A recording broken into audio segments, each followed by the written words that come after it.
MJ Hobby Corner here, and in this video I want to show you guys how I built this scrap build for my Robot Legions OPR.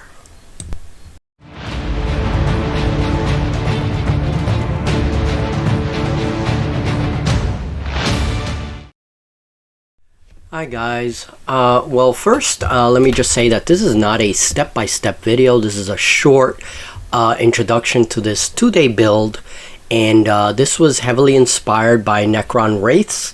This is kind of a supersized model for my Robot Legions, and basically I'm going to show you the most important parts of the anatomy, particularly the arms, and how I built that. So it's not going to show the entire figure. There were a lot of steps to this, and frankly I didn't even know if I was going to be able to accomplish this. This was a build that took a lot of very intricate work, a lot of intricate detail, as you're going to see in just a minute. There's some electrical bits here, but there's also a lot of wire, and there's also a lot of tin can. So cut up tin cans. So let's go back and show you the raw deal. And then here it is here. You can now see like the tin can. It has 4 arms. It has a lot of wires coming out from the bottom, like very similar to the Necron wraiths. And then it has like a buzz saw, which I made from, again, from an electrical part. And here you can see the body is very centipede-like, and that's exactly what I wanted. I wanted a body that was a bit bug-like, a bit centipede-like, not so much the snake-like body of the actual Necron wraiths. So I wanted something different.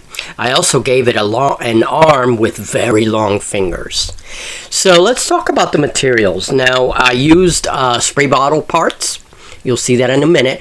But more importantly, the tools. Here are some of the tools that I use, and my bent scissors, okay, my pliers, needle nose pliers, my tweezers, tin from Sprite cans, soft tin, measuring device, and also as I try to hold this piece, the little wire pieces that hold together clothespins, some wire, that's 18 gauge, and then 16 gauge wire, and then some green stuff, and some floral wire, also some crazy glue, and a little bit of tacky glue.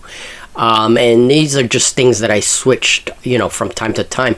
My X-Acto blade was very important as well, and especially for like bending tin, to get like nice creases in the tin.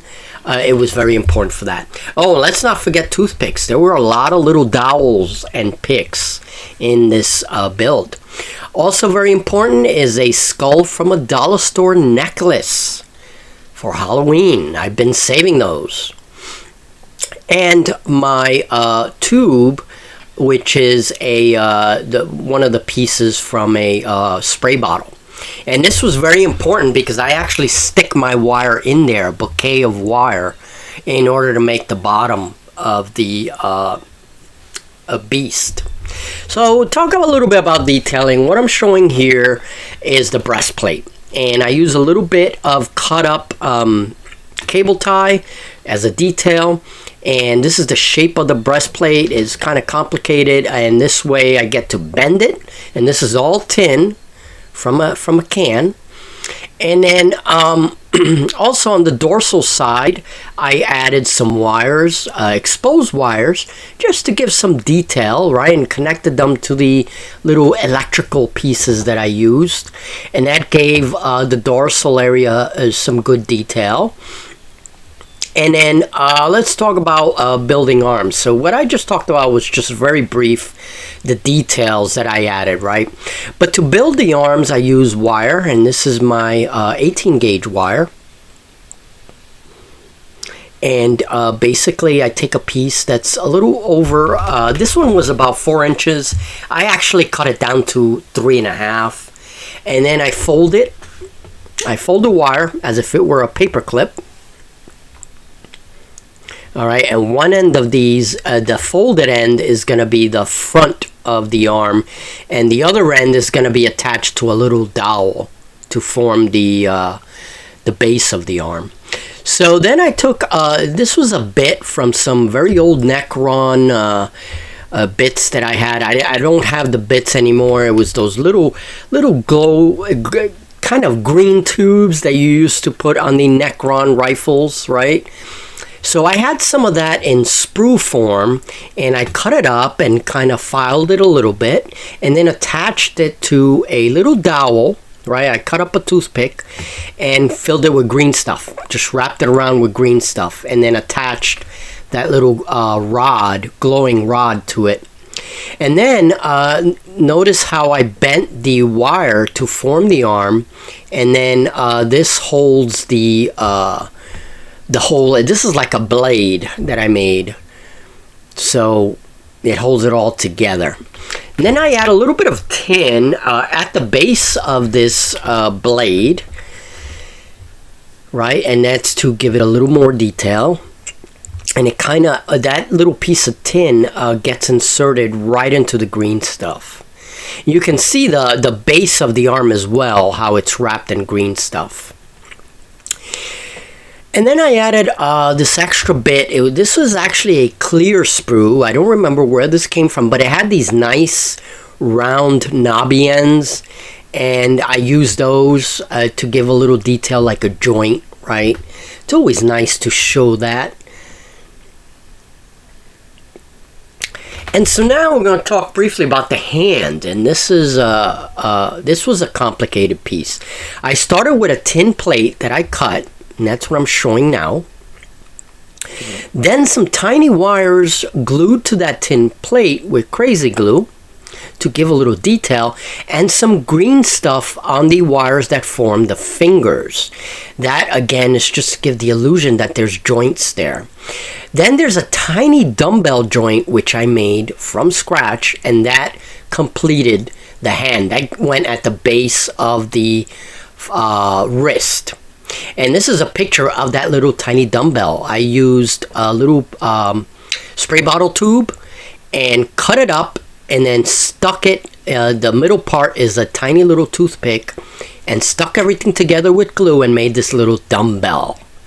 And that was then glued to the bottom of the hand, as you see here, to form like the joint of the wrist. And again, this is just to give the illusion, to give some detail. And that's what I'm pointing there, is the bottom of the hand that also has green stuff on it. And that's how I joined everything together. All the fingers. And all the fingers were made from wire. The fingers were made in such a way that they mimic a armature, like when you sculpture. So now let's just skip to painting. And again, this is a very quick video, very quick preview. So I give the model a silver base coat, and then with my silver rattle can, and now it like burns your corneas because it's so bright. But you can see it now with at least the base coat, and I covered with masking tape the little green area because I didn't want that painted. And then I take off the masking tape, and you can see it there. And you can see how I say it's kind of like a blade right behind the buzzsaw. It's one of those like energy blades. Okay, and then this creature also has a gauze blaster there. You can see it in the back. And here it is. So after that, I took this piece to my painting bench and got on the airbrush and airbrushed a coat of red, because that's the color of my Robot Legion, silver and red. So I did the top of the carapace in red, and also I do a wash with the dirty water from my painting bucket.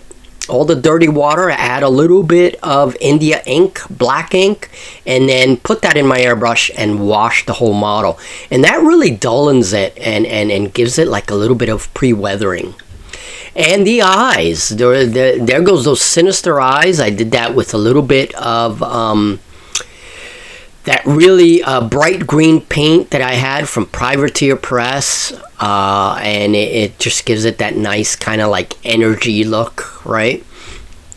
And the eyes were one of my favorite thing. They look really cool. They're really, really tiny beady eyes. right? And there's a black background behind those eyes. And you notice also the mask, which I cut out of tin and put that into the skull. So to add some detail, you see the hollow space there. I actually took bundles of floral wire that I made, tiny little bundles of floral wire, and stuffed them into that crevice. And I also took like the clothespins, the little springs, the really small ones.